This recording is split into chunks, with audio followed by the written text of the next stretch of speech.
پھر میں بھی خریدوں گا اور میں بھی خرید کر کے شام کو ساری بوتل پی لوں گا, اور ساری بوتل پینے کے بعد پھر صبح کو دیکھوں گا کیا کہ صبح کا کیا ہوگا. آپ اگلے دن شام تک اٹھیں گے ہی نہیں اور اپنے آپ کو سمجھیں گے میں 30 مار خان ہوں, کیونکہ نشے کی حالت میں انسان سمجھتا ہے میں بہت آرام میں ہوں, میں بہت خوش قسمت ہوں. تو اس کو کہا جائے گا آپ کوریکس نہیں, آپ شراب خرید رہے ہو, اور اس کو کہا جائے گا تم دوائی خرید رہے ہو. دونوں کا حکم الگ الگ کیسے ہو گیا؟ اس لیے کہ مقصد دونوں کا الگ الگ ہے. فارمولا کس نے بنایا؟ امام ابو حنیفہ رحمہ اللہ تعالیٰ.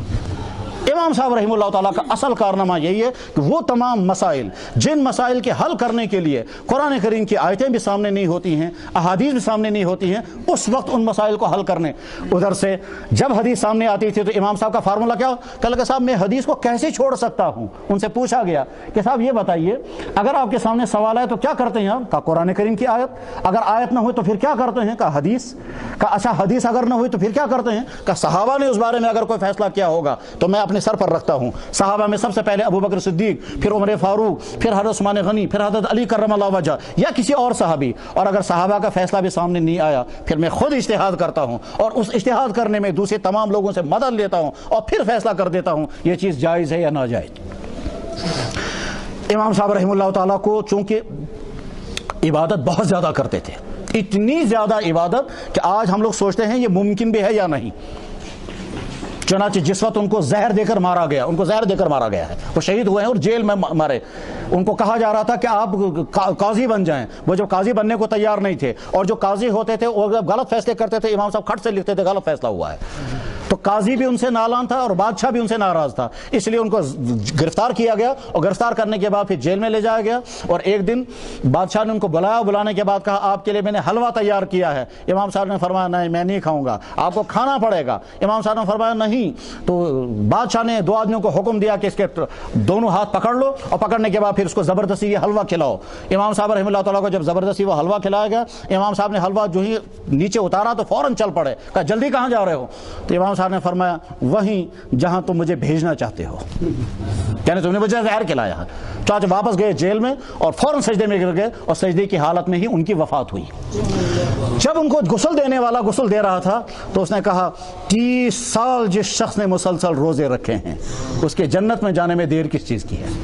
3 ورین مسلسل روزدار, صرف سال میں 5 دن روزہ نہیں رکھتے تھے, 2 عید اور باقی پورے سال روزہ. 55 حج اس شخص نے کیے ہیں. خانہ کعبہ کے اندر داخل ہو گئے, اور اندر داخل ہونے کے بعد کھڑے ہو کر کے نماز پڑھنی شروع کی. ایک رکعت میں 15 پارے پڑھے اور دوسری رکعت میں 15 پارے پڑھے, اور پڑھنے کے بعد کہا یا اللہ آپ کے گھر کے اندر حاضر ہو کر کے صرف ایک درخواست ہے, میری مغفرت فرما دیجئے, اور کچھ نہیں مانگتا. ادھر سے اللہ تعالیٰ شاہ نے بڑا مالدار بنایا تھا. چنانچہ کوفے میں جو ٹاپ کلاس کے مالدار تھے وہ یہی تھے, اور اپنے مال سے اپنی ذات پر خرچ نہیں کرتے تھے. کوفہ کے اندر جتنے محدثین تھے, جتنے فقہا تھے, جتنے غریب لوگ تھے, سب کی مدد کرتے تھے. حتیٰ کہ اپنے شاگردوں کو دیکھتے تھے, اگر کسی کو مالی تنگی ہوتی تھی فوراً مدد کرتے تھے. امام ابو یوسف رحمہ اللہ تعالی جو اسلامی تاریخ کا سب سے پہلا بڑا جج مانا گیا ہے, قاضی القضات جس کو آج کے زمانے میں کہتے ہیں چیف جسٹس, یہ امام ابو یوسف رحمہ اللہ تعالی پڑھنے کے لیے تیار نہیں تھے, کیونکہ گھر کی مالی حالت بہت زیادہ کمزور تھی. والد ان کے وفات پا چکے تھے, اپنی والدہ کی خدمت میں رہتے تھے. 1-2 دفعہ بیچ میں پڑھنے کے لیے آئے, پھر نہیں آ سکے. امام صاحب رحمہ اللہ تعالیٰ نے بلوایا اور پوچھا تم پڑھنے کیوں نہیں آتے؟ انہوں نے عرض کیا کہ حضرت میرے گھر میں میری والدہ ہے, اس کے کھانے پینے کا انتظام نہیں ہے, میں مزدوری کرتا ہوں, اپنی ماں کو کھلاتا ہوں. تو امام صاحب نے فرمایا کیا میں تمہاری ماں سے ملاقات کر سکتا ہوں تمہاری موجودگی میں؟ انہوں نے کہا حضرت بہت اچھا ہے, تو شرف کی بات ہے. امام صاحب تشریف لے گئے. کہا آپ کا یہ بیٹا کتنا کماتا ہے؟ کہا روزانہ اتنا مزدوری کرتا ہے, اتنا کما کر کے لاتا ہے. کہا جتنا یہ کماتا ہے اس سے کچھ زیادہ میں آپ کی خدمت میں پیش کروں گا, یہ بچہ مجھے دے دیجئے. والدہ نے کہا بہت اچھا. اس کے بعد پھر امام ابو یوسف رحمہ اللہ تعالیٰ کو امام صاحب نے پڑھایا. یہ امام ابو یوسف رحمہ اللہ تعالیٰ وہ شخص ہے جو امام بخاری کے استاد کا استاد ہے. چنانچہ امام ابو یوسف کے کئی شاگرد امام بخاری کے استاد رہے ہیں. غرض ہے کہ امام ابو یوسف رحمہ اللہ تعالیٰ کو اس طرح سے تیار کیا کہ پھر پوری مملکت اسلامیہ کا سب سے بڑا جج یہی امام ابو یوسف قرار پایا.